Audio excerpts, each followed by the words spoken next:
Vendredi 6 janvier, Alain Juppé nous reçoit dans les salons de la mairie pour une interview sur le quartier Saint-Michel. Objectif, connaître son regard sur le quartier et la place qu'il occupe dans la ville. Qu'est-ce qui a poussé la mairie de Bordeaux, qu'est-ce qui vous a poussé à vouloir requalifier, réhabiliter ce quartier, alors qu'on sait qu'une réhabilitation avait eu lieu il y a à peu près 25 ans. Donc il était absolument nécessaire de redonner un visage nouveau à la ville. 25 ans, c'était il y a bien longtemps. D'autre part, il y avait dans le quartier Saint-Michel, il y a toujours un patrimoine immobilier qui n'était pas en bon état. Je me souviens, en 1995, il y avait un taux de vacances dans certains quartiers extrêmement élevé, des logements vides, parce qu'ils étaient insalubres, parce que les propriétaires ne voulaient plus les louer. Avec un objectif, qui pour l'instant a été tenu, c'est permettre à la population qui habite à Saint-Michel de rester à Saint-Michel. Il ne s'agit pas de la déplacer pour l'amener ailleurs. Chaque fois qu'on fait une opération de rénovation, qui peut entraîner des démolitions ou des fermetures d'immeubles, à la fin de tout ça, on propose aux gens qui habitaient là de revenir habiter sur place. Et cet objectif a été tenu. Pourquoi ne pas refaire la place Saint-Michel, qui est une magnifique place, pour le moins qu'on puisse dire, c'est qu'elle n'était pas très moderne ni très jolie. Et donc, on s'est engagé dans ce projet. Il a donné lieu à une très longue concertation, des mois et des mois de concertation avec les habitants. On s'est mis d'accord sur un projet et maintenant il est lancé. Justement, vous parliez de logement, ce qu'on a pu relever en rencontrant les habitants, c'est une inquiétude quant à la gentrification de Saint-Michel, peut-être une modification du tissu social des habitants. Qu'est-ce que vous pouvez leur répondre? Est-ce que les petits loyers resteront des petits loyers après les travaux? Il n'y a aucune volonté de la part de la mairie de changer la population de Saint-Michel. Et deuxièmement, ça fait plus de 10 ans qu'on travaille dans Saint-Michel. Est-ce que vous pouvez me citer une seule étude sociologique qui montre que la population de Saint-Michel a changé?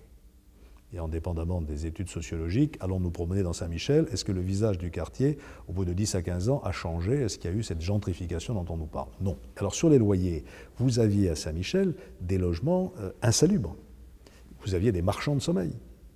Et qui consentaient des loyers, enfin les propriétaires consentaient des loyers faibles, mais exorbitants par rapport au niveau de confort qu'ils proposaient. Et évidemment, on ne peut pas promettre que des loyers de logements insalubres vont rester les mêmes une fois qu'on aura construit des logements de qualité. La seule chose que nous voulons, c'est qu'il y ait un pourcentage de logements sociaux suffisamment important pour que toutes les catégories de la population puissent être accueillies. Dans de nombreux articles, le chiffre qu'on a relevé pour le taux de logement social de la ville, c'est 15%. C'est 15% qui reste inchangé depuis 10 ans maintenant, contre les 20% obligatoires. Oui, parce que c'est très difficile quand vous avez une ville ancienne finie, comme Bordeaux, de changer les choses. Je ne vais pas démolir les logements qui existent, et donc par un coup de baguette magique, je ne vais pas changer la ville. Dans une ville neuve, dans des quartiers neufs, il est facile de faire plus de 15%. Dans une ville ancienne comme la nôtre, on ne peut pas changer la configuration de la ville. Donc ce que nous essayons de faire, c'est d'appliquer le pourcentage de 35 dans les opérations nouvelles. Et plus on fera d'opérations nouvelles, avec 35% de logement social, plus le taux moyen de 15% se rapprochera des 20%. Mais ça va prendre du temps, incontestablement. Justement, une petite question au niveau des commerces qu'il y a autour de la place en ce moment qui souffrent fatalement du départ du marché. Qu'est-ce que vous avez à leur dire? C'est vrai, chaque fois qu'on fait des travaux quelque part, que ce soit à Saint-Michel ou ailleurs, on a vu ça pendant les travaux du tramway, les commerçants souffrent. Et donc, nous sommes prêts à regarder ce qu'on peut faire. Il y a des dispositions notamment pour alléger l'imposition des commerces dans ces périodes transitoires. On va essayer aussi d'organiser les travaux pour que la place ne soit jamais complètement fermée et qu'il puisse toujours y avoir une activité commerciale. Donc c'est une question que nous regardons. Nous mobiliserons aussi les fonds spécialisés qu'on appelle le FISAC, je ne vais pas rentrer dans la technique, là pour aider les commerçants dans cette période de transition. Les habitants du quartier que nous avons rencontrés nous demandent est-ce que le marché reviendra une fois les travaux terminés sur la place? Alors ça c'est très intéressant, parce que ça fait des années qu'on dit que la mairie de Bordeaux veut supprimer ce marché. C'est absurde.